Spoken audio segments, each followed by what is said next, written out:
पैसा कमवणं हे एक वेगळं झालं, परंतु कमवलेल्या पैशातून त्या पैशाला कामाला लावून त्याच्यातून पैसा कमवणं हे दुसरं झालं. साधी एक गाडी पण मॅन्युफॅक्चरिंग करायची झाली ना, त्याचा आधी प्लॅन बनवला जातो. बरं. मग हे तर आपण आपलं स्वतःचं लाईफ आखत असतो. हा आला 2000ची SIP सुरू केली, काय आलं की स्टॉक मार्केटमध्ये ह्या मित्रांनी सांगितलं म्हणून तिथे ना दिशा मिळत नाही लोकांना. इन्कम कमवणं हे वेगळी गोष्ट आहे, पैशाला पैसा मल्टिप्लाय करणं ही एक वेगळीच आर्ट आहे. एखादा व्यक्ती श्रीमंत आहे आणि फायनान्शियली फ्री आहे, काय फरक असतो? इन्कम किती येत आहे ह्याच्यावर तुझं फायनान्शियल फ्रीडम अवलंबून नाही आहे. फायनान्शियल फ्रीडम म्हणजे काय? उद्या मला त्या पैशांसाठी नोकरी करावी लागणार नाही. तू किती कमवतोय त्याच्यापेक्षा तू किती कसा सेव्ह करण्यापेक्षा इन्व्हेस्ट करतोय. 5,000 रुपये व्यक्ती कमवत असलेला सुद्धा सेव्हिंग करू शकतो का? हे असं जर मार्केट एकदम डाऊन गेलं तर SIP बंद केली पाहिजे का? तूच सांग, केली पाहिजे का? म्हणजे नाही, माझ्या मते तरी नाही. इमर्जन्सी फंड म्हणजे काय असतो, तो किती असावा आणि तो कुठे ठेवलेला असावा. म्हणजे जॉब जाऊ शकतो, मध्येच मेडिकलचा खर्च येऊ शकतो. त्या काळात आपल्याकडे ॲटलिस्ट 3 ते 6 महिन्यांचा पगार बाजूला असला पाहिजे. SIP करतानाही फार प्रश्न असतात लोकांच्या मनामध्ये. त्यात डायरेक्ट प्लॅन आणि रेग्युलर प्लॅन कुठला घेतला पाहिजे, आपल्यासाठी कुठला योग्य असतो? तर डायरेक्ट प्लॅन्समुळे आपले 50-70 पैसे वर्षाला वापरले. Small cap, mid cap, large cap याच्यात फार कन्फ्युजन असतं लोकांचं. काय असतं फरक आणि कोणी कुठून सुरुवात केली पाहिजे? बिगिनरनी कुठे लार्ज कॅप का मिड कॅप का स्मॉल कॅपमध्ये सुरुवात करावी? तर इथे मी म्हणेन की तिन्हीमध्ये नाही. बिगिनर्स लोकांनी कुठे फोकस दिला पाहिजे? कंपनी अंडरस्टँड करायचं असेल तर आपल्याला फंडामेंटल आलं. फिजिकल गोल्ड घेतील, ETF आहे किंवा SGB आहे, याच्यातलं बेस्ट कोणतं असतं?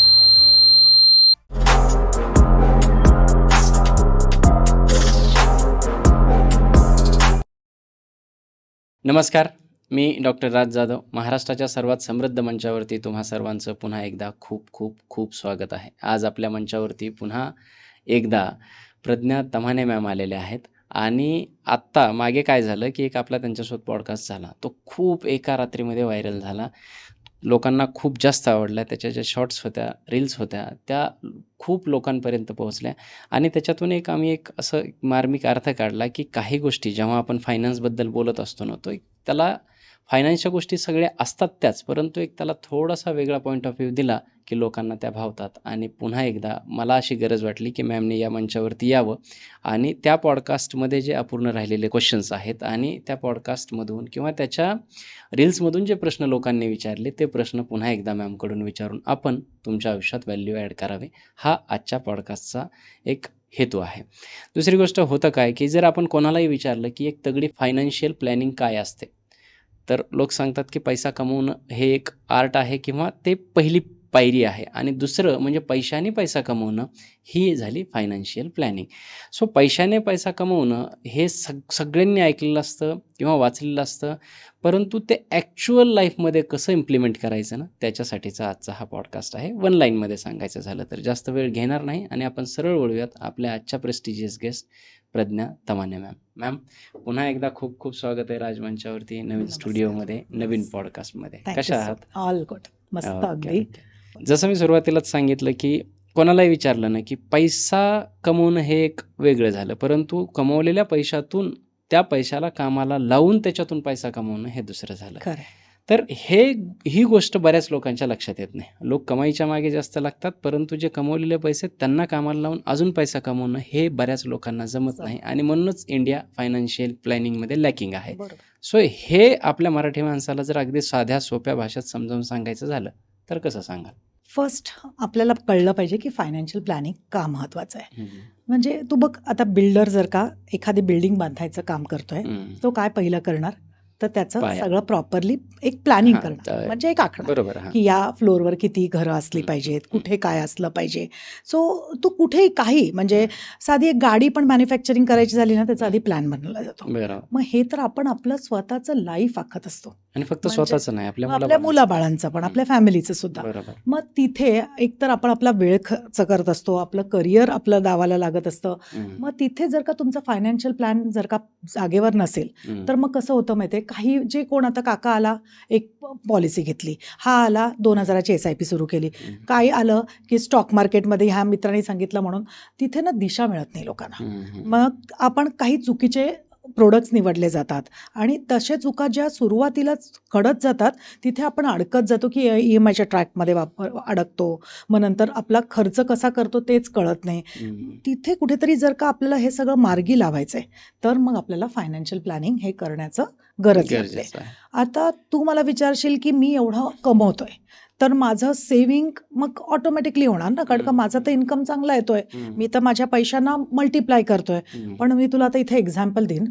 आता जेव्हा आपली सॅलरी 15-20 हजार असते, घरात आपण म्हणजे मुलगा आईवडिलांच्या घरात राहत असतो, त्याला भाडं वगैरे काही भरायचं नसतं, स्वतःचा 5-10 हजाराचा खर्च असतो, म्हणजे एक घरातला खर्च आणि स्वतःचा खर्च असं मिळून 10-1 हजार जातो. त्याच्यात सुद्धा तो ना 5-7 हजार बाजूला काढू शकतो, कारण का तेव्हा त्याला लायबिलिटीज नसतात, पगार कमी असतो, पण तिथे त्याला सेव्हिंग करणं जमतं.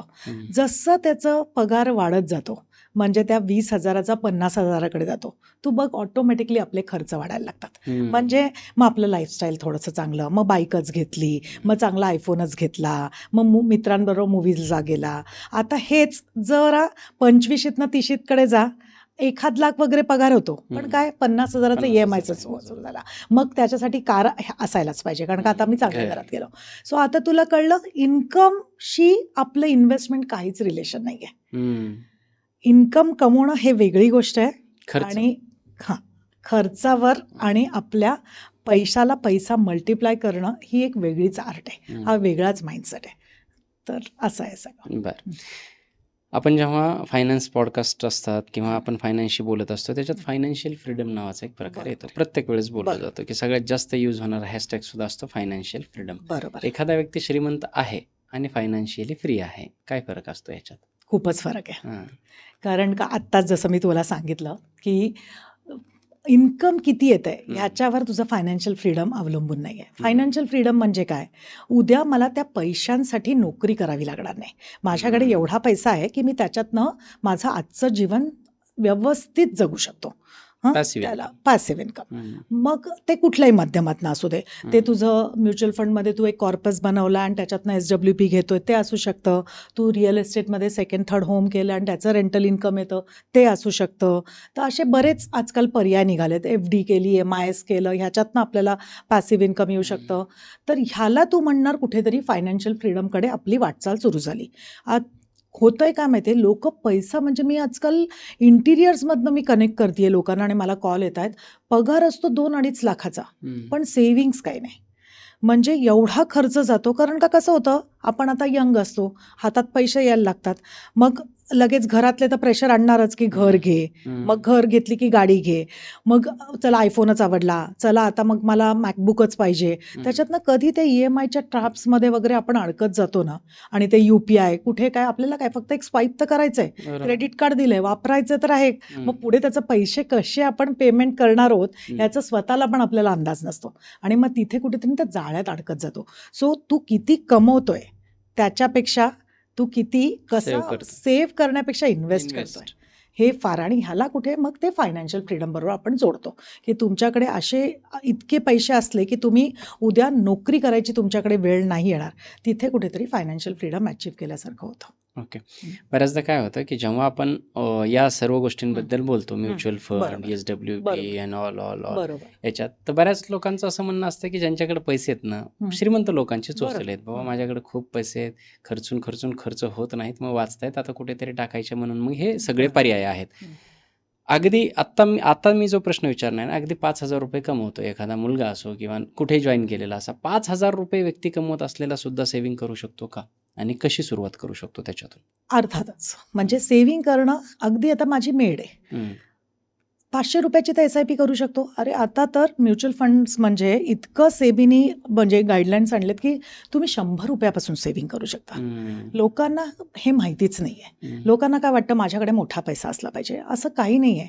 माझे क्लायंट्सने पण सुरुवात अगदी छोटी छोटी केली आणि त्याच्यातनंच एवढे मोठे पोर्टफोलिओ घडवलेत, म्हणजे वाढवत गेलेत ते त्यांचे SIP. आज आपला जो 5,000 इन्कम आहे तो काय उद्या 5,000 राहणार आहे का? आपण त्याचा प्रयत्न करणार, तो 5चा 10, 10चे 25 कसे होतील इन्कम आपला, त्याच्यासाठी सगळेच प्रयत्न करणार आहोत.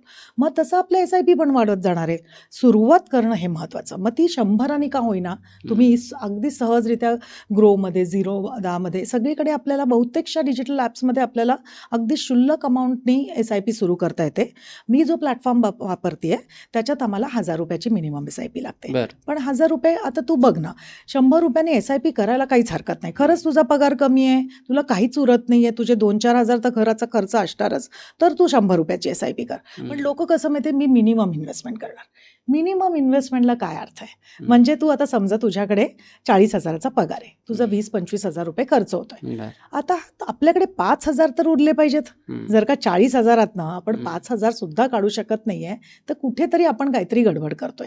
मग जर का ₹1000 सेव्ह केले तर आपले वर्षाला 12,000 होणार आहेत. तुला उद्या 12-15% जरी मिळाले, जे आता लोक म्हणतात आम्हाला तेवढे टक्के सुटतात, 12% जरी पकडले 12%, तरी तू बघ ना, तुझ्या 12,000वर 12%नी वाढणार आहेत. हेच जर का आपण 5,000ची SIP केली असती तर वर्षाला आपले 60,000 झाले असते आणि 60,000वर मग आपल्याला ते 12% मिळाले असते. म्हणजे मग कंपाऊंडिंग खेळायला पण पैसाच पाहिजे. तर मग तिथे मग आम्ही एनकरेज करतो क्लायंट्सला, कारण का गोल्ड्सची किंमत पण पुढे जाऊन वाढतीये, महागाई वाढतंय, लाईफस्टाईल इन्फ्लेशन वाढतंय. मग आपला SIP पण त्याच बरोबर बॅलन्स्ड पाहिजे त्याच्यासाठी. इथे ना 2 कन्फ्युजन असतात.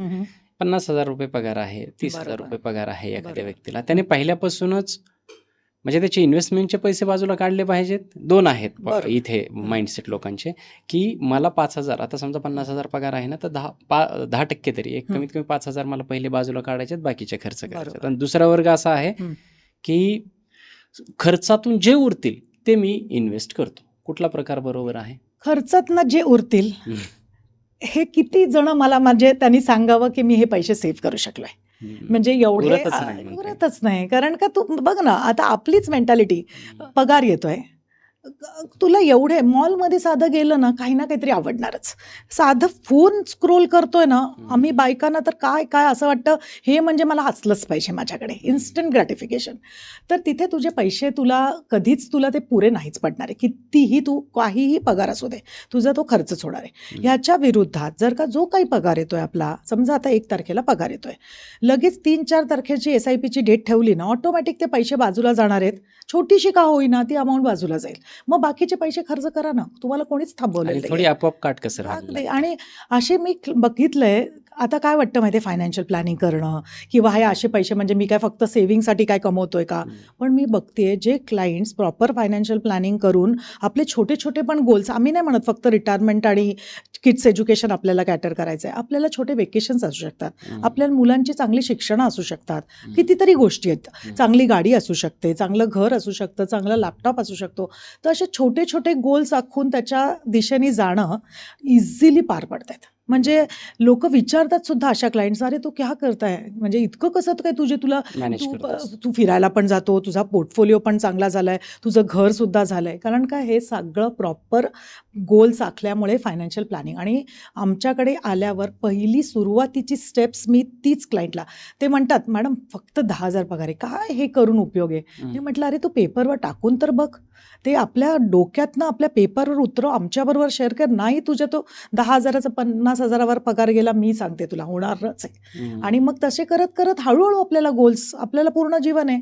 आता तुम्ही 22-23 वर्षाची मुलं, 10,000 पगार आहे, उद्या जाऊन वाढणारच आहे तो. तसेच तुमचे गोल्स पण वाढले पाहिजेत. मग ते गोल्स ॲस्पिरेशन्स लिहून घ्या. म्हणजे आपण कुठेतरी मॅनिफेस्ट केल्यासारखं होतं की आता हे आपल्या सबकॉन्शियस माइंडला आपण ट्रेन करतो की माझा पगार वाढला पाहिजे, माझी सेव्हिंग वाढली पाहिजे आणि मला जे मी स्वप्न बघितले ते साकारली पाहिजेत. सो तसं करत तुम्ही गेलात ना, बघा तुमचं लाईफस्टाईल पण इम्प्रूव्ह होतं अशा क्लायंट्सचं.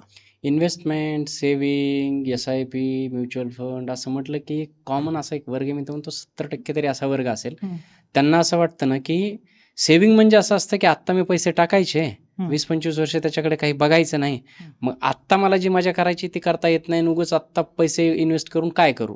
सो हे जे छोटं छोटं आत्ता जसं तुम्ही सांगितलं ना, त्या गोल्ससाठी सुद्धा कसं प्रिपेअर व्हायचं ते जरा अजून थोडं समजावून सांगा मला. किंवा आत्ता जसं तुम्ही सांगितलं की मला आता पुढच्या वर्षी कुठेतरी वॅकेशनला जायचंय, ठीक आहे, मग फिरणं पण गरजेचं आहे, अगदीच पैसा सेव्ह करून म्हातारपणात काय करू त्याचं मी. सो मला हे छोटे मोठे गोल्स, मला आयफोन घ्यायचा आहे, मला एक ट्रिप घ्यायची आहे, मला माझ्या आईला वडिलांना काहीतरी एक कार किंवा एक छोटी बाईक म्हणा गिफ्ट बरोबर. करायचे आहे. सो असे 1 वर्षाचे, 2 वर्षाचे, 5 वर्षाचे आणि किंवा 20 वर्षाचे असे प्लॅन्स असतात वेगवेगळे. बरोबर. ते छोटे-छोटे प्लॅन्स कसे काय एक्झिक्यूट केले जाऊ शकतात याच्यामध्ये? आधी आपण म्हणजे तुझा सुरुवातीचा प्रश्न हां. होता की मला एकदाच जगायचं आहे. हं, हं. याला आपण जेनझीच्या लँग्वेजमध्ये म्हणतो योलो. YOLO. यू हं, ओनली लिव्ह वन्स. हं, सो अगदी प्रामाणिकपणे तुम्ही फॉलो केलं पाहिजे. कारण का इतकं अनसर्टन लाईफ आहे ना आजकाल आपलं. म्हणजे करोनामध्ये तर आपल्याला बेस्ट एक्झाम्पल बरोबर, बरोबर. म्हणजे जे आपल्या आजीनी पण बघितलं नव्हतं ते आपल्याला बघायला मिळालं. हं, आताच तू वॉर सिच्युएशन्स बघ, काय उद्या होतंय दुबई आणि UAE कंट्रीजमध्ये, यू नेव्हर नो. सो आपल्याला चांगलं जगलंच पाहिजे. त्याच्याबरोबर छोटी छोटी आपण आपले गोल्स आखले पाहिजेत. आता फॉर एक्झाम्पल माझ्या ऑफिसमध्ये इंटर्न्स आहेत. इंटर्न्सला सुरुवातीला पगार अगदी, कारण का त्यांना काही एक्सपिरियन्स नसतो, सो आम्ही ठेवतो आणि त्यांना जाण्या येण्याचा खर्च वगैरे असं सगळं ते दिलं जातं. आता त्यातनं ना त्यांनी 2-2 हजार रुपये बाजूला काढायला सुरू केले. आणि कशासाठी माहिती आहे, आईला साडी घ्यायची होती कारण का त्याच्या भावाचं लग्न होतं. बरं. आता जी काही असेल 8-10 हजाराची साडी घेतली. आईला त्या साडीचा आनंद बघ आणि त्या मुलाला त्याचा आनंद बघ. म्हणजे किती ते एक इमोशनल कनेक्शन आहे. उद्या ते आपलं लॅपटॉप असू शकतं, उद्या आपल्या आयफोनसाठी ती डाऊन पेमेंटची तयारी असू शकते. सो जे काही शॉर्ट टर्म गोल्स आहेत ना त्याला आपल्याला डेट फंड्समध्ये SIP करता येते. म्हणजे जिथे खूप रिस्क नसते, कधीही पैसे विड्रॉ करता येतात असे फंड्स अवेलेबल असतात म्युच्युअल फंड्समध्ये. आपण बँकेत त्याला RD म्हणतो, रिकरिंग डिपॉझिट. तसंच इथे म्युच्युअल फंडात त्याला डेट फंडची SIP म्हणतो. तिथे आपण जर का ते पार्क केले, जेव्हा पाहिजे तेव्हा आपल्याला 1 दिवसात आपल्या अकाउंटला येतात आणि सहसा आम्ही बघितलंय FD सारखं व्याज पण देतात. तर हे असे माध्यम वापरावे.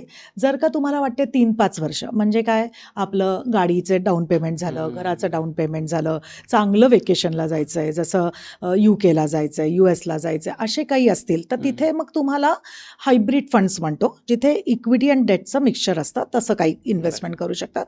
आणि जे लॉंग टर्म आहेत तुमचे, की म्हणजे आपल्या किड्सचं एज्युकेशन आहे, आपलं रिटायरमेंट आहे, म्हणजे आपल्याला काही 5-10 वर्षात काही ते पैसे 20 लागत वर्ष. नाहीत, 20 वर्ष, तर तिथे आपल्याला ते इक्विटीचे फंड्स किंवा स्टॉक्स हे आपण माध्यम निवडू शकतो.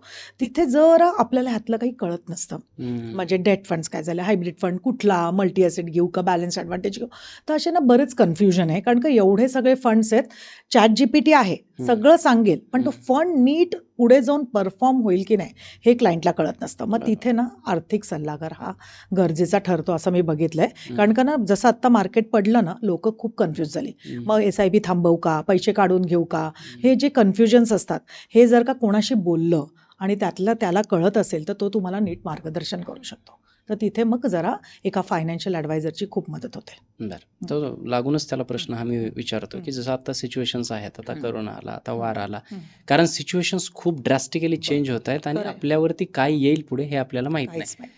आणि म्हणजे इवन माझ्यासुद्धा मनामध्ये, माझ्या आजूबाजूला जेवढं सर्कल आहे त्यांच्याही मनात, डोक्यात आमची चर्चासुद्धा झाली होती यावर, की आत्ता हे जे काही सुरू आहे, आपण केलेली SIP, हे असं जर मार्केट एकदम डाऊन गेलं तर SIP बंद केली पाहिजे का? तूच सांग, केली पाहिजे का? म्हणजे माझ्या मते तरी नाही. आता त्याचं उत्तर बघ. म्हणजे कसं होतं, सोन्यात आपण समजून घेऊया, सोपं जातं, लोक रिलेट होतात त्याला. सोनं आता 1.50 1.60 वर गेलेलं, पण काय झालेलं मध्ये खाली पण आलेला. कारण का UAE वगैरे भरपूर सप्लाय होता आणि तेवढं लिक्विडिटी नव्हती. परत सगळ्या कंट्रीजनी गोल्ड रिझर्व्ह जे वाढवत होते ते थोडेसे कुठेतरी थोडे थांबवले. आता याच्यामुळे सोनं खाली आलं. सोनं खाली आल्यावर कितीतरी क्लायंट्सने, म्हणजे मला ऑनलाईन कॉलसुद्धा आले की आम्ही ना पैसे काढले आणि सोन्यामध्ये गुंतवले, कारण का सोनं खाली आलं. म्हणून ते म्हणजे आता तुला कळलं, सोन्याचं आपल्याला रिलेशन लगेच कळलं. मॉल्सचं पण आजकाल किती सांगितलं आता की मॉलमध्ये सेल लागला, आपल्याला कळतं जे किंमत 1000 रुपये आपण देणार होतो ज्या शर्टला किंवा ज्या ड्रेसला, ते आता आपल्याला 500 रुपयाला मिळत आहे. म्हणजे आपल्या मेंटॅलिटीला कळलं की इथे आपल्याला डिस्काउंट मिळत आहे, तर आपण लगेच ते बाय करणार. मग जिथे जेव्हा मार्केट्स खाली जात आहेत, म्हणजे थोडक्यात काय, निफ्टी जेव्हा 27 वर वगैरे होतं, लोक एकदम कॉन्फिडेंटली त्याच्यात इन्व्हेस्ट करत होते 26 वर वगैरे असताना. पण हेच जर का आता 24,000 वर मिळतीये, म्हणजे कळतंय ना तुम्हाला डिस्काउंटेड आहे, मग त्या वेळेस का नाही इन्व्हेस्ट करायला पाहिजे होते ना, आपल्याला जास्त युनिट्स मिळाले असते. म्हणजे पुढे जाऊन जेव्हा वाढ झाली असती, आपल्याला तेवढे चांगले रिटर्न्स पण त्याच्यातनं जनरेट केले असते. तर त्याच्यामुळे SIP कधीच थांबवली नाही पाहिजे. परत SIP आपण केली काय, आपल्या मुलांच्या शिक्षणाला, आपल्या रिटायरमेंटला, आपलं घर पुढे जाऊन घ्यायचं आहे त्याच्यासाठी. मग आत्ता जर का मार्केट फ्लक्च्युएट होत आहे तर हाऊ शुड बी पॅनिक? मग का गरजच नाही आहे त्या पॅनिकची. तर फक्त बघितलं पाहिजे बरोबर परफॉर्मन्स चालला आहे का, अंडर परफॉर्मन्स नाही आहे ना कुठल्या फंडमध्ये, आणि ते जरा आमचा अभ्यास असतो त्याच्यात. कारण का बऱ्याच पॅरामीटर्स असतात, बऱ्याच गोष्टींवर आम्ही ठरवतो की हे बरोबर फंड्स आहेत की नाही त्या क्लायंटला. असे कुठले 4-5 पॅरामीटर्स आहेत किंवा 3, 4, 5 असे पॅरामीटर जिथे SIP आपण एक तर चेंज करावी तिथून तुम्ही किंवा बंद करावी? आता काही फंडामेंटल पॅरामीटर्स असतात. जसं फंड हाऊसमध्ये आता समजा फंड मॅनेजर खूप चांगला स्किल्ड फंड मॅनेजर आहे आणि तो एक्झिट करतोय, तर त्या फंडला इम्पॅक्ट येऊ शकतो. नंतर आता तू म्हणशील तर त्याचे रोलिंग रिटर्न्स म्हणजे कन्सिस्टन्सी काय दाखवली आहे. अगदी नवीन फंड आहे का हा एवढे वर्ष चांगला कन्सिस्टंटली फर्स्ट क्वार्टाईलमध्ये म्हणजे पहिल्या 5 फंड्समध्ये तो असतो, तर तसे फंड्स निवडावे. त्याला एक लॉंग ट्रॅक रेकॉर्ड असला पाहिजे. नंतर आम्ही बघताना त्याचा बीटा काय आहे, मग म्हणजे किती तो हलतो जेव्हा मार्केट्स, म्हणजे किती रिस्की फंड आहे तो. त्याच्यानंतर त्याचा पीक आहे, प्राईस टू अर्निंग काय, म्हणजे तो किती महाग आहे किंवा तो किती स्वस्त आहे.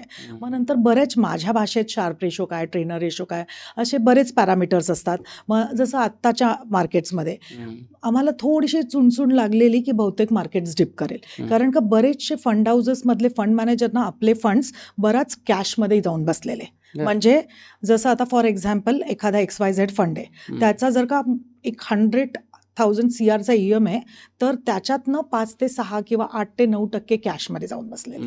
मग कळतं की आता मार्केट समजा पडलं इथे की ते परत आपले पैसे इक्विटीमध्ये डिप्लॉय करतील. सो असे बरेचसे गोष्टी असतात इंटरनल जे क्लायंट्सला माहिती नसतात. त्या पॅरामीटर्सवर आमचा अभ्यास चालू असतो. आणि मग तिथे मग जसे आम्ही सर्टिफाईड फायनान्शियल प्लॅनर्स आहोत, सर्टिफाईड फायनान्शियल अनालिस्ट माझ्या टीममध्ये कामं करतायत मुलं, तर ते बरोबर ते सगळ्या पॅरामीटर्सवर क्लायंट्सला मग त्यांच्या होरायझनप्रमाणे, त्यांच्या गरजेप्रमाणे, त्यांच्या रिस्क प्रोफायलिंगप्रमाणे त्यांना मग फंड सजेस्ट करतात. ओके. पैसे गुंतवणं हा पुढचा पार्ट, जसं आपण सुरुवातीला सांगितलं. पैसे कमवणं हा पहिला पार्ट आणि पैसे गुंतवणं नंतरचा पार्ट. परंतु काय होतं की आत्ता मगाशी आपण जसं बोललो की एखाद्या फॅमिलीमध्ये एक व्यक्ती कमवतोय, आपण असं पकडूयात 50,000 रुपये त्याचा पगार आहे, परंतु त्याला खर्च कसे करावेत, आणि मी म्हणतो 95% लोकांची ही परिस्थिती आहे की मला पैसे आले की ते कुठे गेले ते कळत नाही. बरोबर. म्हणजे त्याच्यावरती किती रील्स, मीम्स असतात की महिन्याच्या पहिल्या तारखेला आणि महिन्याच्या शेवटच्या तारखेला तो भिकारी झालेला असतो, अशा पद्धतीने. सो हे पैसे कसे वापरले पाहिजे त्याचं काही सूत्र आहे जे मार्केटमध्ये बोललं जातं 50, 30, 20% असं, आता एक स्टँडर्ड फॉर्म्युला आहे का दिलेला आहे 50-30-20 रूल. तो सगळ्यांना लागू होतो का? अर्थातच नाही. म्हणजे कारण का हा ना एक बेंचमार्क फिगर आहे. आता सगळ्यांचं तसं नसतं. आता तू समजा कोणाचं तरी एखादं त्यांनी EMI घेतलाय, घर घेतलंय, तर त्याचं लोन लायबिलिटी सुरू असते. लोन लायबिलिटी लोक आजकाल मोठी घेऊन ठेवतात. मग त्याच्याकडे मग घर खर्च तर आपला असणारच आहे लोन असला तरी, मग तिकडे त्याला ते 50-30 रूल अप्लाय नाही होत. बरं, कोणीतरी यंग अगदी इंडिव्हिज्युअल आहे ज्याच्यात त्याला काहीच रेस्पॉन्सिबिलिटीज नाही आहेत, आता तो एकटाच आहे, आई वडिलांच्या घरात राहतोय, त्याचा जो पगार येतो फक्त स्वतःचा घर खर्च असणार आहे, बाकीचा सगळा तो सेव्हिंग करू शकतो. सो अगदी तुम्हाला बेंचमार्क बघायचा आहे की काहीच कळत नाही कसं मी सेव्हिंग केलं पाहिजे, तर 50-30-20 रूल हा नक्की फॉलो करू शकतो क्लायंट. म्हणजे ॲटलिस्ट त्याचे 20% तरी सेव्हिंग्समध्ये जाऊ शकतील. बट अदरवाईज जेव्हा तू फायनान्शियल प्लॅन त्याचा आखतोस तेव्हा आपण बजेट करतो. बजेट करतो म्हणजे काय करतो, त्याचे इन्कम किती येतोय, म्हणजे अर्निंग काय येतोय आफ्टर टॅक्सेशन, आणि त्याचे खर्च किती जात आहेत, त्याच्यावरनं कळतं त्याच्याकडे बफर काय राहतो. मग त्या बफरमधनं आपण इन्व्हेस्टमेंट सुरू करावी. म्हणजे समजा तुझा 50,000 तुझ्या हातात येत आहेत, तुझा 31,000 खर्च आहे, 10,000 आपण बाजूला तुझ्या लाईफस्टाईल वगैरे तुझ्या ह्याच्यासाठी ठेवले, वॉन्ट्ससाठी, मग 10,000 मग तुझी सेव्हिंग झाली पाहिजे. मग त्याच्यातनं पण तुझी इमर्जन्सी फंड्स बाजूला गेले पाहिजेत आणि बाकीचे तुझे मग सेव्हिंग्स करता आले पाहिजे तुला. तर असं जर का आखलं ना तर तिथून सुरुवात करायची. मग पुढे आम्ही असतोच एनकरेज करायला की स्टेपअप करा, SIP वाढवत जा, बोनस इन्व्हेस्ट करा. मग तिथे मग बरेच मार्ग आपल्याला ओपन होतात. बऱ्याचदा आपण आत्ताशी बोललो, कोविड बोललो, वार बोललो, आणि आता आपण इमर्जन्सी फंड बाजूला ठेवलाच पाहिजे असं बोललो. लोकांच्या मनात कन्फ्युजन असतं की एक इमर्जन्सी फंड म्हणजे काय असतो, तो किती असावा आणि तो कुठे ठेवलेला असावा. इमर्जन्सी फंड्स म्हणजे काय, आपल्याला काही मध्ये कुठलाही खर्च आला, म्हणजे जॉब जाऊ शकतो, मध्येच मेडिकलचा खर्च येऊ शकतो. एवढं अनसर्टिन जग आहे ना आता सध्याचं, काहीच सांगता येत नाही. मग त्या काळात आपल्याकडे ॲटलिस्ट 3 ते 6 महिन्यांचा पगार बाजूला असला पाहिजे. आता इथे मोस्टली आम्ही सांगतो एक्सपेन्सेस, जे घरातले खर्च आहे ते 3 ते 6 महिन्यांच्या बाजूला ठेवा. आता समजा कोणाचा 30,000चा खर्च आहे, तर हम्म. त्यांनी ॲटलिस्ट 90,000 मिनिमम किंवा मग 1,80,000 एवढे तरी बाजूला असले पाहिजे, मिनिमम 90 तरी बाजूला असले ठेवलं पाहिजेत. पाहिजे. हो. आता त्यात काय होतं, बिझनेसमॅन, सेल्फ एम्प्लॉईड, तिथे ना काहीच अनसर्टनिटी नसते. उद्या मला किती येणार आहेत पैसे, त्याच्यापासून माझा बिझनेस होणार आहे की नाही, माझे एम्प्लॉईज टिकणार आहेत की नाही. जेव्हा एवढी अनसर्टनिटी असते ना, तिथे मग आम्ही सांगतो 6 महिन्यांचं मिनिमम तरी ठेवा. कारण का मग आपलं काही चाललं नाही, आपल्याला काही इन्कम आलं नाही, तर आपल्याला एम्प्लॉईजचा हे द्यायचा आहे, रेंट द्यायचा आहे, जे काही खर्च असतील त्याच्यातनं आपल्याला ते मॅनेज करता येतील. सो इमर्जन्सी फंड्स हा असला पाहिजे, नाहीतर मग कुठेतरी आपलं जे लॉंग टर्म विजन असतं ना ते गडबड करतं. आता ते कशात असलं पाहिजे, तर त्याच्यात इधर ते स्वीप इन FDs म्हणू शकतो, जिथे आपल्याला FD कधी पण तोडता येते विदाऊट एनी पेनल्टीज, तशा आजकाल FDs असतात, तिथे टाकू शकतो. किंवा सगळ्यात बेस्ट जे जातं ते डेट फंड्स असतात. डेट फंड्समध्ये काय होतं, तुमचे पैसे शक्यतो खूप वोलटाईल होत नाही आणि तुम्हाला FD सारखं व्याज मिळतं आणि कसेही तुम्ही ते पैसे काढू शकतात. म्हणजे लोकांचे समजा त्या फंडमध्ये 1,00,000 रुपये झालेत आणि तुला फक्त 20,000ची गरज आहे, FD मध्ये ना तुला पूर्ण FD तोडावी लागेल. हां, तर तुला डेट फंडमध्ये टाकले, जेवढे पैसे पाहिजेत तेवढेच तू पैसे काढून घेऊ शकतो. सो ह्याच्यात तुम्हाला खूप फायदा आणि 1 दिवसात पैसे आपल्या अकाउंटला येतात. सो आणि आपल्याला टक्का पण जवळजवळ एक 5 ते 7.5% मध्ये कुठेतरी आपण अपेक्षा करू शकतो की आपल्याला तितके रिटर्न्स त्याच्यातनं सुटू शकतात. गोल्ड चांगलं नाही याच्यामध्ये? गोल्ड खूप व्होलेटाईल ॲसेट असते, अशी काय म्हणजे अगदी इक्विटी एवढी नाही, पण तरी पण गोल्ड सुद्धा आता तुम्हीच बघितलं ना, 1,60ला गेलेलं परत 1,40ला आलं, तर तिथे पण तर नेगेटिव्ह गेलंच ना गोल्ड. सो असं गोल्ड लॉंग टर्मसाठी किंवा ॲसेट डायव्हर्सिफिकेशनसाठी अगदी बरोबर पर्याय आहे, बट शॉर्ट टर्म नीड्स आणि इमर्जन्सी फंड्सला हा पर्याय नाही आहे. ओके. SIP करतानाही फार प्रश्न असतात लोकांच्या मनामध्ये, त्यात डायरेक्ट प्लॅन आणि रेग्युलर प्लॅन कुठला घेतला पाहिजे, आपल्यासाठी कुठला योग्य असतो? आजकाल त्याच्यावर जास्त चर्चा होतीये, कारण का कसं होतं, ब्रोकरला उगीच आपले 50 ते 70 पैसे जे काय 1% रोकलके जे म्हणतात ते जातात. आता कसं आहे माहिती आहे, जर का तू कॅल्क्युलेशन्स त्याने एक्सेल्सने बघितलं ना, तर डायरेक्ट प्लॅन्समुळे आपले 50-70 पैसे वर्षाला वापरले, कारण का ह्यांच्या NAV दोघांच्या वेगळ्या वेगळ्या असतात, तर पुढे जाऊन त्याचा मोठा कॉर्पस जमू शकतो. पण लोक कसे कम्पेअर करणार ते मी सांगते तुला. काय करणार, XYZ फंड मी डायरेक्टमध्ये घेतला आणि तोच मी जर का रेग्युलरमध्ये घेतला, तर इथे माझी समजा 10 रुपयाची NAV असेल, तर इथे 10.5ची NAV मिळाली, म्हणजे कुठे रेग्युलरमध्ये. तसं कम्पॅरिझन होतं. आता खरंच आम्ही त्यांना XYZ फंड दिला असता का? आम्ही त्यांना ABC फंड दिला असता, जो ऑलरेडी 3 ते 4% एक्स्ट्रा जमवतोय. म्हणजे इथे फंड चूज करताना आपण क्लायंट्स कसा बघणार, पास्टमध्ये काय रिटर्न्स दिले त्या फंडने, या बेसिसवर, म्हणजे रोलिंग रिटर्न्स काय होते, तो किती जुना आहे, त्याने किती रिटर्न्स दिले, किंवा ChatGPTला विचारणार किंवा मित्राला विचारणार. आम्ही असे फंड सिलेक्ट करतो का? त्याच्यात कितीतरी त्याचा प्राईस टू अर्निंग काय, तो कॅशमध्ये किती बसलाय, त्याचा एक्सपेन्स रेशो काय, त्याचा शार्प रेशो काय, त्याचं फंडामेंटल्स कसे आहेत, किती एक्सपर्टीज त्याचे फंड मॅनेजर्स आहेत, त्याच्यात किती स्टॉक्स होल्डिंग आहेत, large cap, mid cap, small cap किती पर्सेंटेजमध्ये आहेत, आणि मग त्याचे रोलिंग रिटर्न्स काय आणि पास्ट परफॉर्मन्स काय. सो एवढ्या 20 पॅरामीटर्सवर जेव्हा एखादा ॲडवायझर ते सजेस्ट करतो, त्याच्या मागे त्याचा सखोल अभ्यास असतो. मग तिथे शक्यतो चुकण्याची भीती कमी असते. त्याच्यानंतर पण चल, ChatGPTने पण आणि आपल्या मित्रांनी पण आपल्याला चांगले सजेशन्स दिले असं आपण गृहीत धरूया.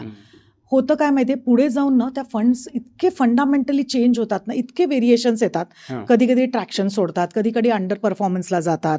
मग अशा वेळेस आपल्याला कळणार नाही, आपल्याला काय वाटतं आपण तर बेस्ट फंड्समध्ये इन्व्हेस्ट केलेले, पण पुढे ते फंड मॅनेजरने क्विटच केलं, काहीतरी मोठाच आतमध्ये इन्सायडर घोळ झाला, असं सगळं तुमच्या कसं कानावर येणार. ते तर आमचा अभ्यास असणार किंवा त्या फंड मॅनेजरचा अभ्यास असणार.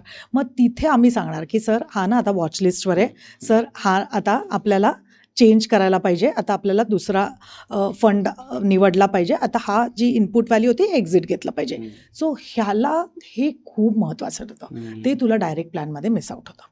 सो म्हणून कधीतरी म्हणजे आर्थिक सल्लागार असणं हे गरजेचं आहे. मग डॉक्टर साधं ऑपरेशन बघ ना, तू काय आता आपल्याला सगळं आजकाल तू कुठलंही ऑपरेशन बघ, सगळं तुला यूट्यूबमध्ये पूर्ण व्हिडिओ. मग आपण आपलं ऑपरेशन करणार का? नाही करणार ना. म्हणजे सिम्पल झालं. औषधं पण आपल्याला माहिती आहेत, तरी डॉक्टरांकडे जाणार. साधं ते शेवटी तो पण पॅरासिटामॉलच लिहून देणार आहे आपल्याला. मग आपल्याला माहिती होतं की ही डिस्प्रिनच घ्यायची आणि हीच घ्यायची आहे, पण तरी पण आपण डॉक्टरांकडे गेलो, ती पूर्ण लिस्ट घेतली, कारण का खात्री असते तो पर्सन चुकणार नाही, त्याच्यात अभ्यास आहे. So तेच झालं. शेवटी फायनान्शियल ॲडवायझर म्हणजे तोच तुमचा फायनान्सचा डॉक्टरच. Okay. Small cap, mid cap, large cap याच्यात फार कन्फ्युजन असतं बरं. लोकांचं, आणि कुठून सुरुवात करावी हे एक असतं, म्हणजे बरोबर. आपल्या ऐपतीनुसार बरोबर. याच्यानुसार बरं. काय असतं फरक, आणि कोणी कुठून सुरुवात केली पाहिजे याच्यामध्ये?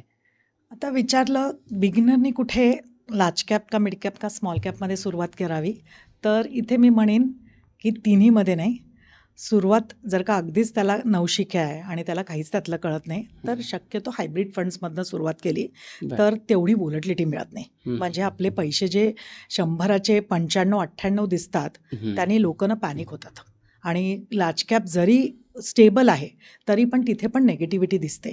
मग ते थोडंसं हायब्रिड्सनी वगैरे सुरू केलं किंवा डेट फंड्सनी सुरू केलं तर थोडा कॉन्फिडन्स येतो, आणि मग ती जरा एक 3-6 महिने त्यांनी सुरुवात केली, कळलं काय होतंय, काय NAV असते, काय युनिट्स असतात, की मग ते पैसे वाढवत जावे आपले, असं आहे. परंतु मी बघितलंय जेवढे नवीन इन्व्हेस्टर्स येतात त्यांना फार पटकन श्रीमंत व्हायचं असतं. ते सरळ स्मॉल किंवा मायक्रो कॅपलाच हात घालतात. बरोबर. याच्यामध्ये बऱ्याचदा असं होतं की आपल्याला आता काहीतरी इन्व्हेस्टमेंट करायची म्हणून आपण डीमॅट अकाउंट वगैरे उघडतो. डीमॅट अकाउंट उघडल्याबरोबर सेव्हिंग करणं खरंच गरजेचं असतं का, किंवा त्याच्यामध्ये पैसे टाकणं वगैरे काही गरजेचं आहे का? काही अशा गोष्टी आहेत जे आपल्याला डीमॅट अकाउंट उघडल्यापासून सुद्धा या गोष्टी आपण थोड्याशा ऑब्झर्व केल्या पाहिजेत, शिकल्या पाहिजेत, आणि नंतरच इन्व्हेस्टमेंटकडे वळलं पाहिजे. ते डीमॅट अकाउंट उघडणं म्हणजे लगेच स्टॉक्स घेणं असं नाही. हां, बरोबर. कारण का डीमॅट अकाउंटमध्ये पण 3 प्रकार, म्हणजे 3 अकाउंट्स येतात. एक डीमॅट अकाउंट असतं, एक ट्रेडिंग अकाउंट असतं, आणि एक आपलं सेव्हिंग्स अकाउंट असतं. तू म्हणजे डीमॅट अकाउंट उघडलं म्हणजे पुढे जाऊन आपल्याला ETFs घेणं, बरंच काही गोष्टी येतात. गोल्ड ETFs घेणं येऊ शकतं, किंवा आपण जस्ट ऑब्झर्व करू शकतो की मी जर का ह्याच्यात हे ट्रेडिंग केलं असतं तर माझं म्हणजे डमी पोर्टफोलिओज आपण म्हणतो, तर ते आपल्याला बनवता येतात. ते शिकता येतं की कसं मी जर का असं करत राहिलो तर मला किती प्रॉफिट, मला कळतंय का, हा बरोबर शेअर प्राईस असा गेला का, हा खाली गेला का. तर मी माझ्या मुलाला शिकवताना असंच सुरू करायला लावलं. मी आधी त्याला डमी पोर्टफोलिओ, म्हणजे तू ते असे डमी अमाऊंट असते त्याच्यात तू ट्रेड करू शकतो, आणि तुला महिन्याच्या अखेरला कळतं की मी किती माझे पॉझिटिव्हमध्ये गेले, किती नेगेटिव्हमध्ये गेले, इथे पैसे नाही लागले. तर असं आधी शिकावं, त्याच्यात कॉन्फिडन्स मिळावा. कारण का जेव्हा आपले पैसे नेगेटिव्ह जातात ना, खर्च म्हणजे एकतर आपल्याकडे असतात एवढीशे, त्यातनं मग जर का आपले नेगेटिव्ह गेले तर आपल्याला मग थोडासा एक आपला कॉन्फिडन्स ढासळतो. म्हणून आम्ही नेहमी सांगतो की शक्यतो लगेच स्टॉक मार्केट, डीमॅट जाण्यापेक्षा तुम्ही नॉर्मल SIP रूटनी गेलात ना, त्या फंड मॅनेजरला 20-25 वर्षांचा एक्सपिरियन्स असतो. आता ते 20-25 वर्ष आपण जर का स्वतःच बघा ना, की आपण ज्या क्षेत्रात असतो आणि आपल्याला 25 वर्षांच्या एक्सपिरियन्सने आपण किती चांगलं त्याच्यातलं आपलं सखोल अभ्यास होतो आपला. मग त्याच्यात आपल्या चुका होणं कमी जातं. मग ते जर काय आपल्याला मिळतंय SIP माध्यमातनं किंवा म्युच्युअल फंडच्या माध्यमातनं, तर तिथून सुरुवात करावी. एकदा कॉन्फिडन्स आला ना तुम्हाला, की मग तुम्ही शेअर मार्केट, मग पुढच्या ज्या गोष्टी असतात त्याच्यात आपल्याला मग इन्व्हेस्टमेंट्स करता येतात. फंडामेंटल अनालिसिस का टेक्निकल अनालिसिस, बिगिनर्स लोकांनी कुठे जास्त फोकस दिला पाहिजे? आता कसं आहे, कंपनी अंडरस्टँड करायचं असेल तर आपल्याला फंडामेंटल अनालिसिस, म्हणजे तिथे ना शक्यतो चुका होणं म्हणजे चांगल्या मोठ्या कंपनी, तिथे तुझे अक्षरशः 100चे 0 नाही होऊ शकत, 100चे 80 होऊ शकतील. तर अशा ह्याला तुला फंडामेंटल अनालिसिस बरं पडतं. लार्ज कॅप थोडक्यात large cap blue chip stocks आपण जे म्हणतो ते आपण इन्व्हेस्ट करावे. टेक्निकल चार्टिंगला ना तुम्हाला नीट नॉलेज पाहिजे. कसं आहे, त्याची कॅन्डल स्टिक्स कुठे आहे, कधी रेझिस्टन्स आहे, कशावर रेझिस्टन्स आहे, त्याचा 52 वीक हाय लो काय आहे. तर इथे मग मी म्हणते क्लायंटला की तुम्हाला त्याच्यात ना थोडी ग्रीप आली पाहिजे, नीट समजून घेतलं पाहिजे, आणि मग त्याच्यात तुम्ही हात घातला पाहिजे. तर होतं उलटंच, लोक आधीच इंट्राडेला जातात, म्हणजे डिलिव्हरी पोझिशन्स पण नाही इंट्राडे. मग त्याच्यानंतर थोडंसं त्याच्यातलं म्हणजे ना कोविड नंतर मी हे खूप बघितलं, एवढे त्यावेळेस डीमॅट उघडले आणि एवढे लोक की सगळ्यांना वाटायचं मला तर स्टॉक मार्केट म्हणजे काय अगदीच म्हणजे हाताखालचा मळे. तर तिथे नंतर हे जे आत्ता मार्केट्स करेक्ट झाले त्याच्यात त्यांना कितीतरी लोकांना कळलं की इतकं सोपं नाही आहे गणित. आणि ज्यांना स्टॉक्समधनं प्रॉफिट होत गेलं ते मग पुढे जाऊन फ्युचर्स आणि ऑप्शन्स, आणि मग आले क्रिप्टोज. म्हणजे असं इतकं व्हेरिएशन आणि इतके लॉसेस घेतलेत ना क्लायंट्सनी, बरेच क्लायंट्सला ह्याच्यात लॉसेस झालेले आहेत. त्यामुळे थोडंसं आपण कुठल्या अमाऊंटवर बेट लावू शकतो, म्हणजे 100तनं जर का आपण 50 रुपयावर बेट लावली तर आपलं म्हणजे सगळंच आपलं हरपणार आहे, कारण का 50चा आपला खर्च असणार आहे. मग 50 तर आपल्याला सेव्ह करायला पाहिजे होते, त्याच्यावरच आपण आपले खेळ म्हणजे असे हे स्टॉक्स नाही तर ह्याच्यावर जर का इन्व्हेस्ट केले तर आपलं मोठं नुकसान होऊ शकतं. हां, 2-5% आपण करतोय तर हरकत नाही, एक आपली आवड असते, बघूया, शिकायला मिळतं, कॉन्फिडन्स वाढतो, तर तसं केलं तर ठीक आहे. पण त्याच्यावर शक्यतो आम्ही सांगतो क्लायंटला की रिस्क घेऊ नका. इन्व्हेस्टमेंट्सशी रिलेटेड समाजात मी लोकांना बोलताना हेच पाहिलेलं आहे की तुमच्याकडे जो पैसा तुम्हाला फेकून दिला तरी फरक पडत नाही, तोच फक्त पैसा इन्व्हेस्ट इन्व्हेस्ट करा. हे करा. खरं आहे काय? म्हणजे अर्थातच ते खरं आहे, कारण का आहे का आपल्याकडे आपले 100चे शून्य झालेले चालणार आहे का? समोरच्याला एकच प्रश्न माझ्याकडनं जातो की नाही नाही नाही, प्रिन्सिपलला माझ्या हात नाही लागलं पाहिजे. अरे ते तू प्रिन्सिपलला हात नाही लागला म्हणून तू एफडीला टाकतोय आणि तेच पैसे उद्या तू स्टॉकला, इंट्राडे आणि डिलिव्हरी पोझिशन्सला, म्हणजे तुम्हाला कळतंय का त्यातलं? मित्राने सांगितलंय, उद्या मित्राला पैसे 5-10 वर्षांनी पाहिजेत, आपल्याला उद्या लागू शकतात, 6 महिन्यात लागू शकतात. तसे रिस्क नाही घेता येत. तुमचं काहीतरी गोल वेगळा असू शकतो, तुमची रिस्क ॲपिटाईट वेगळी असू शकते. तुमचा मित्र जे टाकतो त्याला त्यातलं काहीतरी कळत असेल, त्याच्यामुळे तो टाकतोय. उद्या तुमचे पैसे नेगेटिव्ह गेल्यावर तुम्ही त्याला होल्ड नाही करू शकत किंवा आम्हाला होल्ड नाही करू शकत, किंवा कुठल्या स्टॉक ब्रोकरला तुम्ही नाही सांगू शकत अरे त्यांनी सल्ला दिलेला म्हणून असं झालं. तो हातमागे करणार आहे. नुकसान कोणाचं होणार आहे? आपलं होणार आहे. तर त्याच्यामुळे शक्यतो ही रिस्क नाही घ्यावी. जेवढे पैसे आपले वाया जाऊ, म्हणजे काही फरक पडत नाही आपल्याला, तेवढ्या पैशांवर नक्कीच तुम्हाला प्रयत्न करून बघायचा असेल तर करून बघावं. जर का तू मला विचारलं तर मी अगदी सगळं यातलं व्यवस्थित माझा अभ्यास आहे. माझे किती स्टॉक मार्केटमध्ये इन्व्हेस्टमेंट तर अगदी शून्य. मी सगळी जी इन्व्हेस्टमेंट्स आहे ती SIP मार्फत, आणि त्याच्यातनंच मी माझं स्वतःचं अगदी, म्हणजे तू बघशील तर माझं स्वतःचं 3 BHKचं 2.5 कोटीचं घर आहे ठाण्यात. माझं स्वतःचं 800 कार्पेटचं ऑफिस आहे हिरानंदानी मेडोजला, आणि माझा मुलगा आता बाहेर शिकतोय. हे सगळं जे आखलं आहे ना, हे साध्या SIP माध्यमातनं, आणि जेव्हा जेव्हा जमलं तेव्हा तेव्हा लमसम इन्व्हेस्टमेंट्स करत गेली. हे माझंच नाही, माझ्या बऱ्याचशा क्लायंट्सला पण तू विचारशील ना, अगदी सरळ मार्गाने आम्ही गेलेलो, कुठे काही रिस्क घेतलेली नाही. पण कॉर्पस मस्त झालेला, टक्कासुद्धा व्यवस्थित सुटलेले आहेत. बरं. याच्यामध्ये गोल्डचे रेट जसे या 1-2 वर्षामध्ये तेजीत वाढलेले आहेत ना, तसं फोमो झालाय प्रत्येकाला गोल्डशी रिलेटेड काहीतरी करण्याचा. मग डायरेक्ट फिजिकल गोल्ड ऑप्शन्स असतात त्यांच्यासमोर. फिजिकल गोल्ड घेतील, ETF आहे किंवा SGB आहे. याच्यातलं बेस्ट कोणतं असतं? घरातलं कन्झम्पशन आहे, म्हणजे बायकांना ते, आता मी जर का बोलली नाही आणि मी बाई, तर घरातलं कन्झम्पशनसाठी नक्कीच फिजिकल गोल्ड असावं, आपले दागिने असलेच पाहिजेत. आता तू जर का म्हणशील की मला इन्व्हेस्टमेंट्सच्या रिलेटेड गोल्ड पाहिजे, की उद्या मला काही लागलं, माझ्या पोर्टफोलिओमध्ये थोडासा गोल्डचा असा एक पोर्शन असला पाहिजे, त्याच्यासाठी मग आम्ही एक्सचेंज ट्रेडेड फंड म्हणजे ETF सजेस्ट करतो. मग ते डायरेक्टली सेबी रेग्युलेटेड जे येतात ना, कारण का आजकाल खूप कन्फ्युजन झालेत, भरपूर डिजिटल ॲप्स झालेत जिथे तुला डिजिटल गोल्ड मिळतं, पण ते सगळेच त्याच्या अगेन्स्ट फिजिकल गोल्ड हेज करतातच असं नाही आहे. तर जे सेबीने बॅक केलेले एक्सचेंज ट्रेडेड फंड्स असतात त्याच्यातच तुम्ही इन्व्हेस्ट करावे. आणि सगळ्यात सोपा आणि सुंदर मार्ग म्हणजे आपल्याला गोल्डची SIP करता येते. म्हणजे आता तू जर का 1 ग्रॅम आताचा गोल्ड घ्यायला गेलो तर लोकांना 15,000 ते 16,000 रुपये उभे करायचे आहेत. सोपं नाही आहे. त्याच्यात जर का आपल्याला तसं जमत नसेल तर 2,000 ते 3,000ची गोल्डची SIP केली ना, गोल्डचे फंड्स असतात म्युच्युअल फंड्समध्ये, गोल्डचे फंड्स असतात, तर त्याच्यात फंड ऑफ फंड्समध्ये इन्व्हेस्ट केले तुम्ही की तर आपल्याला व्यवस्थित गोल्डचे SIP करता येतो. पुढे जाऊन जर का पुढे मुलांना जर का लग्नासाठी म्हणजे त्यांच्या वेळेस वगैरे लागणारे ट्रेंडप्रमाणे आपल्याला जे पाहिजे ते दागिने करता येतील. Gold, diamonds, platinum, white gold, काही आजकाल इतकं ट्रेंड फास्ट चेंज होत आहे. आता माझ्या मुलीचं तू विचारलंस तर मी अगदी साधी 2,000ची SIP त्या गोल्डच्या, म्हणजे खूप जुना एक फंड होता, 2014ला त्याचं नवीन फंड आलेला, त्याच्यात सुरुवात केलेली. आज व्यवस्थित रिटर्न्स आहेत, चांगले कॉर्पस झालं आहे. आता तू बघशील तर माझी मुलगी माझं कुठलाही दागिना वापरायला तयार नसते तिला, कारण का इमिटेशन ज्वेलरी किंवा डायमंड्स. आता पुढे जाऊन कसा ट्रेंड जाईल आपल्याला माहिती नाही. मग त्याच्यासाठी मग हे सगळ्यात बेस्ट माध्यम ठरतं की गोल्डची सरळ SIP लावून टाकायची, कारण का आपल्याला ETF म्हणजे ज्या दराने गोल्ड ट्रेड होतं त्या रेटमध्ये आपल्याला गोल्ड मिळून जातं. SGB कसं झालं आहे माहिती आहे, हे खूप सुंदर पर्याय दिलेला गव्हर्नमेंटने गोल्डमध्ये इन्व्हेस्ट करायचा. पण कसं झालं, त्याच्यात गोल्डचे रेट्स नंतर इतके वाढले ना, आणि गव्हर्नमेंटला त्याची पूर्ण म्हणजे ती खात्रीदायक इन्व्हेस्टमेंट होती आणि त्याच्यात तुम्हाला 8 वर्ष थांबणं हे अपेक्षित आहे जर का टॅक्स फ्री रिटर्न घ्यायचं आहे. तर बरोबर. गोल्डचे रेटसुद्धा वाढले आणि लोकांचं म्हणजे बरीच इन्व्हेस्टमेंट्स आली, तर तिथे कुठेतरी ते नंतरचे जे ट्रान्शेस आलेत किंवा नंतरचे जे तिथे गव्हर्नमेंटने थांबवले. सो आता SGPमध्ये इन्व्हेस्ट करता येत नाही. ज्यांनी SGP घेतली असेल नक्कीच त्यांनी 8 वर्षापर्यंत ती होल्ड करावी. ह्यात बेस्ट आहे ETF. गोल्ड ETF आताचं सध्याच्या ह्याच्यात गोल्ड ETFs. बरं. ते गल्लोगल्ली जेव्हा आपण हं, फिरतो तिथं हं. सोनाराच्या दुकानाच्या बाहेर त्या हं. बिशी वगैरे लावलेल्या असतात बरोबर. गोल्डच्या याच्यासाठी. ते एक बरं. वेगळी इन्व्हेस्टमेंट बायका करतात. बरोबर. खूप खूप खूप बायका बायका करतात हे मी करतात. पाहिलं. बरोबर. त्याच्याविषयी काय बोलाल? काय होतं तिथे आपण ना म्हणजे आपलं सोनं जमायला सुरू होतं. हं, पण आपल्याला तिथे टॅक्स बसतो. हं, म्हणजे सेल्स टॅक्स आला, नंतर हं, मग ते म्हणजे त्या सगळं म्हणजे ती सोनं नीट जपणं आलं. हं, परत तुला काय होतं माहिती आहे, हार्डली ते एखाद महिन्याचं एक्स्ट्रा वगैरे देतात, हं, पण तिथे कंपाऊंड नाही होतं. म्हणजे हं, हं, तू ते वर्षभर टाकणार, ते पैसे मिळणार किंवा ते सोनं घेणार, तू तिजोरीत ठेवून देणार. हां, मग मेकिंग चार्जेस आले, हे सगळ्या गोष्टी त्याच्यात आल्या.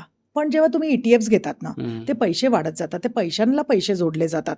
आपण परत पैसे वाढवत जातो. सो ते कंपाऊंडिंग होते. कंपाऊंडिंग होतं. हं, ते हं, तिथे ते जे तू बिशी करतो हं. गोल्डच्या सोन्याची बिशी. शॉप्समध्ये, ते हं, तिकडे ते होत नाही. हं. तर त्यामुळे आम्ही थोडंफार अगदीच आवड आहे म्हणून केलं, आपला एक दागिना पण झाला थोडा म्हणून ट्रस्ट ठीक आहे. फॅक्टर पण जास्त असतो का? आपल्या गल्लीतलं सोनार आहे, रोजचं आहे, मी तिथं कधीही जाऊ शकते, हे करू शकते. हे पण फॅक्टर असेल थोडा बायकांच्या हिशोबाने मला असं वाटतं. पण आता असं झालेलं आहे ना, की तू बघशील मुलुंडला, आता मी नावं घेणार नाहीत अशा ज्वेलर्सची, पण लिटरली म्हणजे इतकी लोकं त्यांना ज्यांनी केलं असेल म्हणजे जे बघत असतील आपले प्रेक्षक त्यांना कळेल.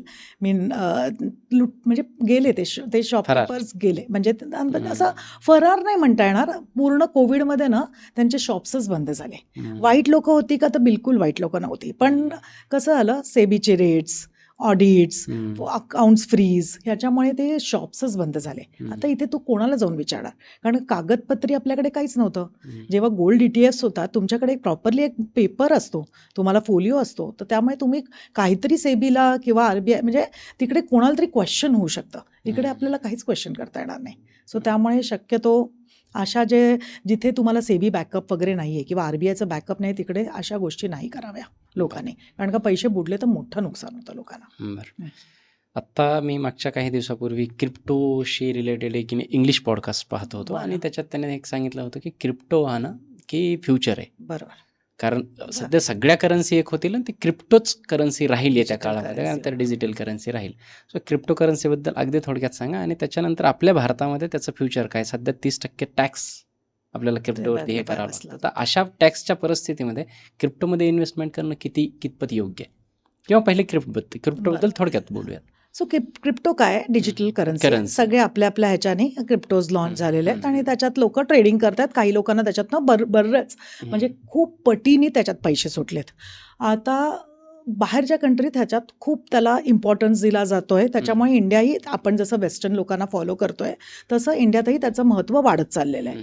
पण अजूनही गव्हर्नमेंटने त्याला खूप बॅकिंग दिलेलं नाही आहे. सरळ समजायचं की 30% त्याच्यावर टॅक्स लावल्यावर म्हणजे तुमचं जे काही तुम्हाला त्याच्यातनं प्रॉफिट्स येतील त्याच्यावर सरळ 30% गव्हर्नमेंट घेणार.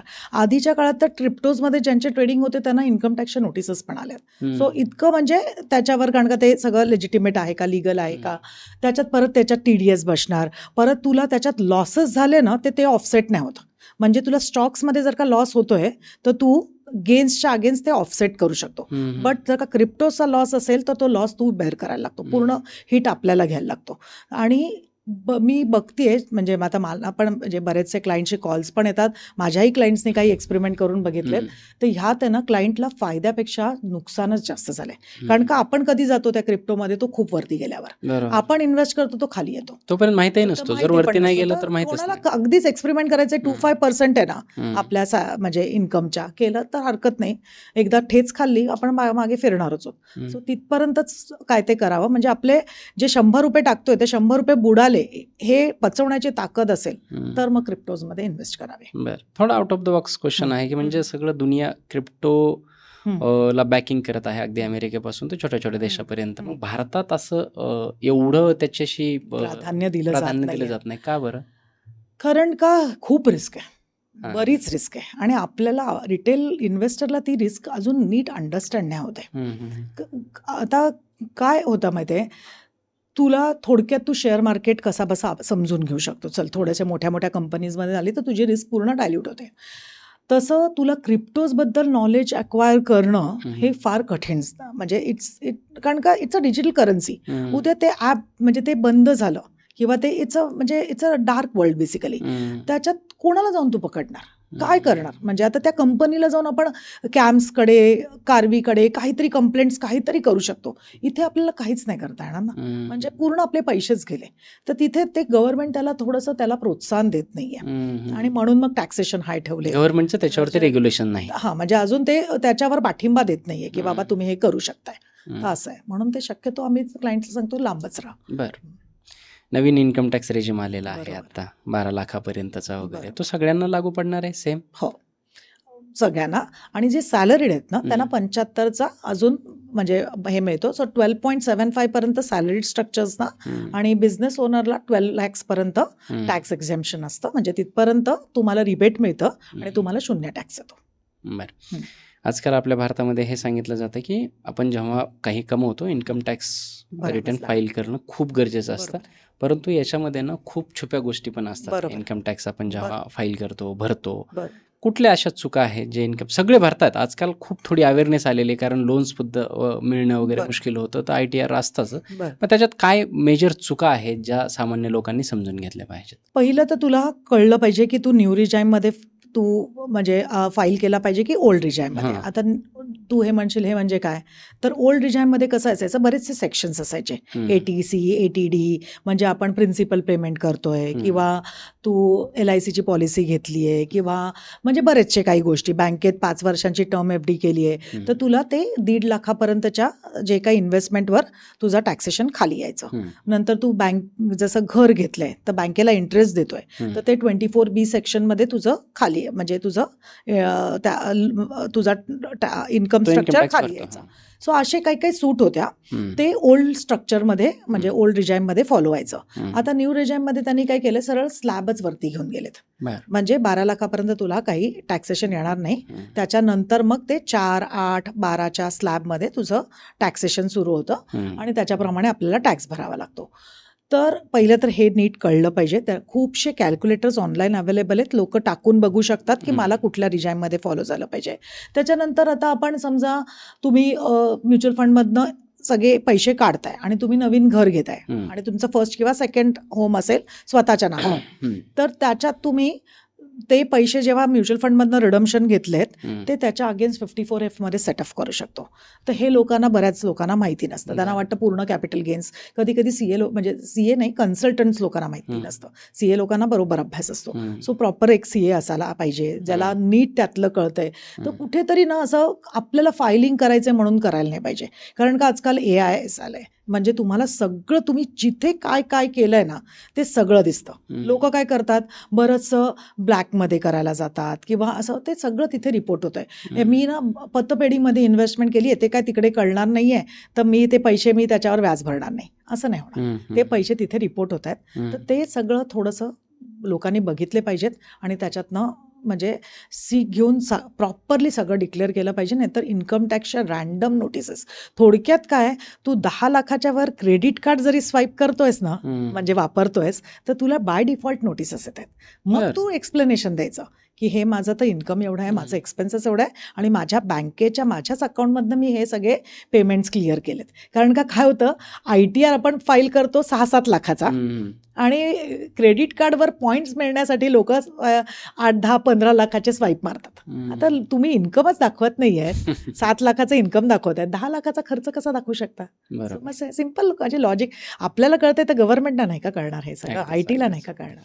30 वर्षाचा मी आहे, बरं, 60व्या वर्षी मला रिटायर व्हायचं, पूर्ण काहीच कामं नाही करायचं, मला अगदी पॅसिव्ह इन्कमवरती जगायचं. काय प्लॅनिंग करायला पाहिजे मी? SIPs घेऊया. बरोबर. आता आपण बरेच गट घेऊया, म्हणजे तुला एक्झॅक्टली अंदाज येईल.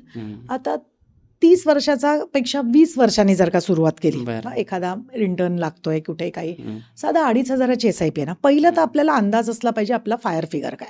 तू म्हणशील फायर फिगर म्हणजे काय, तर मला रिटायरमेंटला किती लागेल. अंदाज आहे आत्ता आपल्याला 50,000चा खर्च आहे, त्याच्या मल्टिप्लाय बाय 25 म्हणजे मल्टिप्लाय बाय 12. पहिलं तर वर्षाला 12 महिने असतात, सो हे झाले 6 लाख.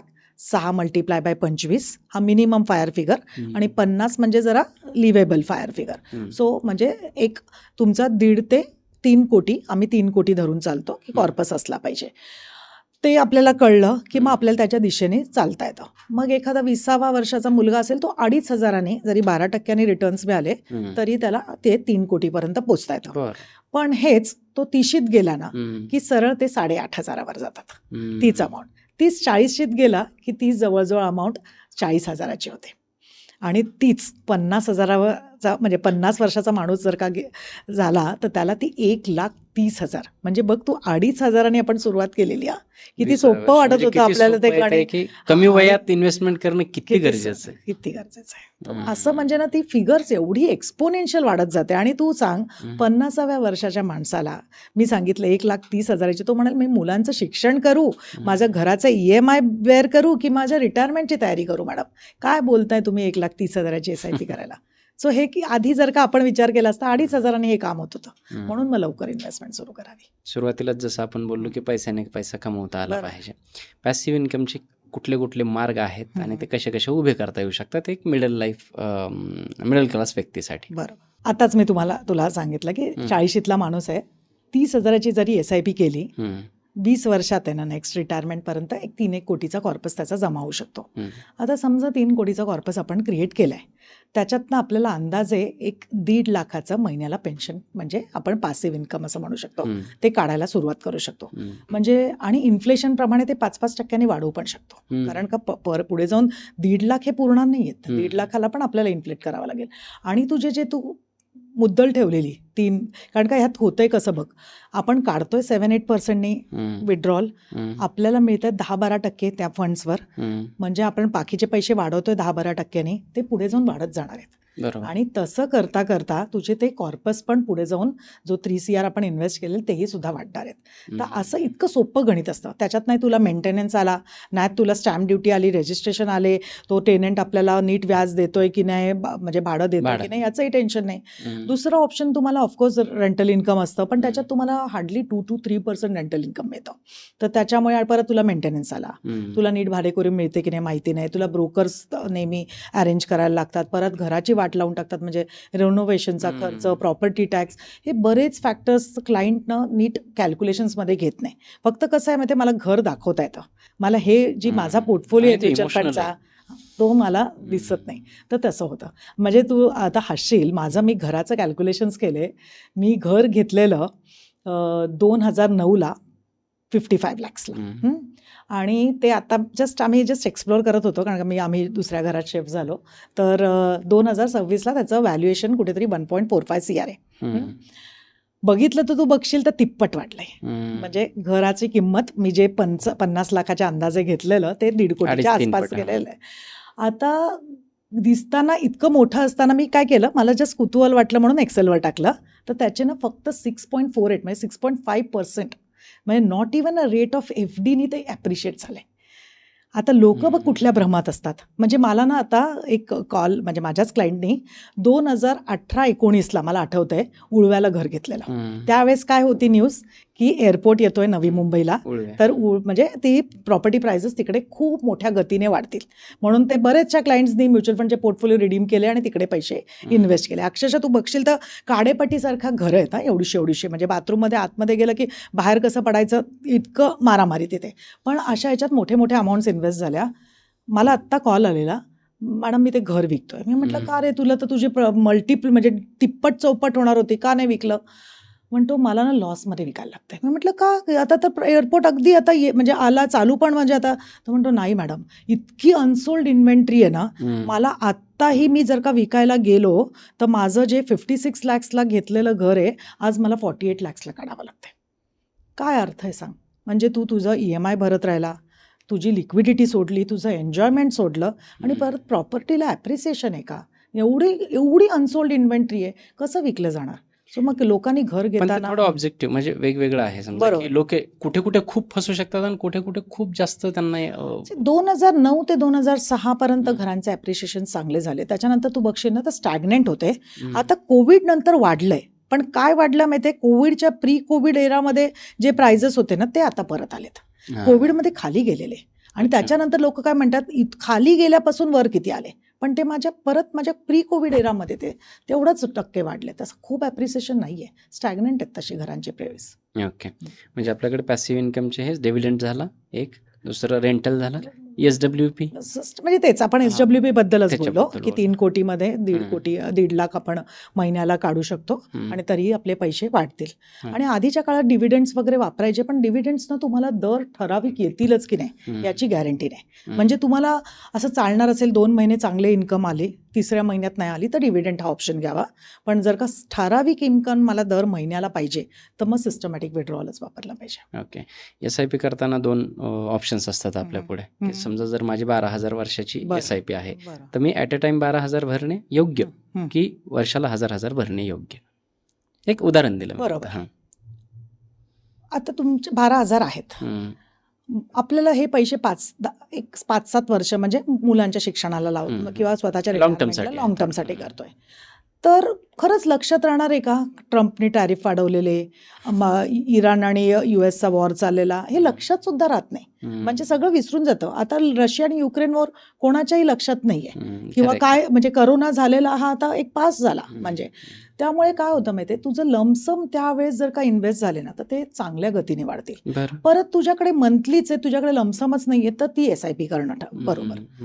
अगदीच काही कळत नसेल तर लोकांना जर का लमसममध्ये भीती वाटते की लमसम माझे एकदम खाली पण जाऊ शकतात, 1 लाखाचे माझे 95-90 सुद्धा दिसू शकतात, तर त्या काळात आपल्याला सिस्टमॅटिक ट्रान्सफर घेता येतं. म्हणजे काय करतो आपण, ते पैसे लिक्विडला किंवा डेट फंड्समध्ये पार्क करतो जिथे कमी रिस्क असते, आणि वीकली किंवा मंथली STP म्हणजे शिफ्ट स्विच म्हणतो आपण त्याला, डेटमधनं इक्विटीमध्ये शिफ्ट करतो. तर तेही माध्यम लोक घेऊ शकतात, पण ते SIP पेक्षा मग बेटर ठरू शकतं, कारण का ते 3-6 महिन्यात ते पैसे सगळे डेट टू इक्विटी निघून जातात. खूप सुंदर मॅम. प्रश्न अजूनही आहेत, परंतु मला वाटतं की पॉडकास्टचा आपला जो काही टाईम लिमिट आहे तो थोडासा संपला आहे. सुरुवातीपासून आत्तापर्यंत जे प्रश्न आपण विचारले ते सगळे खूप छान पद्धतीने तुम्ही उत्तरं दिलीत. आणि याच्यातून एक कळतं की जसं मी बिईंग अ डॉक्टर, मला असं कळतं की लोक जेव्हा त्यांच्या छोट्या छोट्या आजारासाठी आमच्याकडे येतात आणि आपण त्यांना योग्य मार्गदर्शन केल्याच्या नंतर ते हॅप्पी असतात, ते हे होतं. तसं मगाशी तुम्ही बोललात की आम्ही फायनान्सचे डॉक्टर आहोत थोडक्यात, म्हणजे काही रजिस्टर्ड फायनान्स ॲडवायझर असतात ते. सो अशा केसेसमध्ये बऱ्याचदा लोकांच्या मनात जे प्रश्न असतात ॲडवायझरला घेऊन, ते त्यांचे चार्जेस म्हणा किंवा हे खूप म्हणजे आमचेच पैसे इन्व्हेस्ट करून हे पैसे खातात, आणि हे थोड्याशा गोष्टी काही त्यांच्या डोक्यात असतात. याला कसं तुम्ही म्हणजे काय उत्तर आहेत आपल्याकडे? पहिलं तर आम्ही चार्जेस घेत नाही, कारण का जरी सर्टिफाईड फायनान्शियल प्लॅनर आहे मी, तरी मी म्युच्युअल फंड डिस्ट्रीब्युटर सुद्धा आहे. आम्हाला प्रॉपर लायसन्स असतं. तर ह्याच्यात आम्हाला जे काही आम्ही म्हणजे क्लायंट्सला सर्व करतो किंवा काय, आम्हाला डायरेक्टली त्या कंपन्या, म्हणजे आम्ही ॲसेट मॅनेजमेंट कंपनीज म्हणतो, त्या आम्हाला डायरेक्ट कमिशन्स पण देतात. तर त्या ह्याच्यात क्लायंट्सला जर का आम्ही चार्ज केले तर ते दुप्पट चार्जेस होतात. तर तसं एथिकली परमिशन नाही आहे. दुसरं म्हणजे तुला माझ्याशी दरवेळेस बोलायचं आहे आणि मी चार्जेस घेते. प्रज्ञाशी बोलायचं ₹1000, मला लोन घ्यायचं आहे मॅडम, मी लोन घेऊ का, पूर्ण डाऊन पेमेंट करू काय, मी घर घेऊ, कसं घेऊ, कितीचं लोन EMI घेऊ, हे दरवेळेस तुला माझ्याशी कनेक्ट करायचं आणि मी चार्जेस घेते. तू खरंच माझ्याशी कनेक्ट करशील का? नाही होणार. मग जे माझे 2012-14 पासूनचे क्लायंट्स आहेत, ज्यांचं आज पोर्टफोलिओ एवढे चांगले वाढलेले आहे, त्याला गती मिळालेली आहे, त्यांनी माझ्याशी कनेक्टच केले नसतं, रिव्ह्यूज झाले नसते, पोर्टफोलिओ म्हणजे जे हँड होल्डिंग झाली ना ही त्यामुळे झाली. हे मी जर का कन्सल्टिंग चार्जेस घेतले असते तर ते कुठेतरी थांबलं असतं. म्हणून मी पहिल्या दिवसापासून आजपर्यंत मी कुठल्याही क्लायंटकडनं कुठलेही चार्जेस घेतले नाही. सो क्लायंट्सने अगदी बिंदास आपल्याशी कनेक्ट करू शकतात. नंतर त्यांचा प्रॉपरली फायनान्शियल प्लॅन आधी आम्ही बनवून घेतो, त्यांच्या गरजा समजून घेतो, त्याच्यानंतर मग कुठले काय प्रोडक्ट्स काय करू शकतो, कधी पैसे लागतील, काय रिस्क आहे, रिटायर्ड आहे क्लायंट का, तो नोकरी करतोय, किती त्याचं म्हणजे आता पैसे उरत आहेत, त्याच्याप्रमाणे मग त्याचे इन्व्हेस्टमेंट्सला आम्ही मार्गी लावतो. तर असं आहे. परत पैसे घेत नाही, बिलकुल नाही क्लायंटकडे. आणि म्हणजे मजेची गोष्ट सांगायची तर आता थोडक्यात होतं काय तुला मी सांगते. आपण म्हणजे आता कोणीतरी फोर्टला जॉब करतोय, रोज गाडीने येतोय, तू बघ रोज ट्रॅफिक लागतो. म्हणजे आजकाल तू मुंबईत ट्रॅफिक कुठेही तुमच्या म्हणजे पुण्यात सुद्धा एवढा ट्रॅफिक वाढत चाललाय, तुला माहिती आहे की तुझं आता समजा ठाण्याला घर आहे, चिडचिड करणार तो ट्रॅफिकमुळे, शिव्या घालणार आजूबाजूला, म्हणजे तुला काही चॉईस नाही, पण तुला तिथपर्यंत पोचायचं आहे. बरोबर. पोचताना तू काय करणार आहे, गुगल मॅप ऑन करणार, कुठे ट्रॅफिक काय, तर ती जी तुम्हाला दिशा मिळते ना, ते कारण का शेवटी आपल्याला गाठायचं आहे काय, ठाणा. Navigation for final. तुम्हाला जे गोल्स तुमच्या समोर जे असतात ना, ते एकदा तुम्हाला क्लॅरिटी मिळाली, त्याला मग मेकॅनिझम आहे ना, म्हणजे तो फायनान्शियल मॅप किंवा तुमचा तो गुगल मॅप, ते आम्ही ठरवू शकतो. मग नक्कीच. तिथे तुम्ही नक्कीच आमची मदत घेऊ शकता. असं आहे. ओके. क्लायंटकडून पैसे घेत नाहीत हे ऐकल्याच्यानंतर मला सुद्धा खूप आनंद झाला आणि तुम्हाला सुद्धा ते सांगायला आनंद होतोय. हं. सो मॅमपर्यंत पोहोचायचं असेल तर त्यांच्या सर्व लिंक्स, त्यांचे कॉन्टॅक्ट डिटेल्स आपण डिस्क्रिप्शनमध्ये देणारच आहोत. हा पॉडकास्ट तुम्हाला कसा वाटला हे नक्कीच कळवा. काही तुमच्या जर कमेंट्स असतील, प्रश्नही असतील, तर कमेंट तुमचं ग्राउंड आहे, तुम्ही तिथे व्यक्त होऊ शकता. आम्हाला जर काही सुधारणा करायची असतील तर तुम्ही सूचना देखील आम्हाला देऊ शकता. मॅम, कसं वाटलं तुम्हाला? खूपच छान. ओके. तो होपफुली आपल्या क्लायंट्सला पण हे ते आवडेल, आवडलं तर असेल आपल्या ते प्रेक्षकांना त्यांनाच. नक्कीच, आणि त्यांना काहीही प्रश्न असतील हं.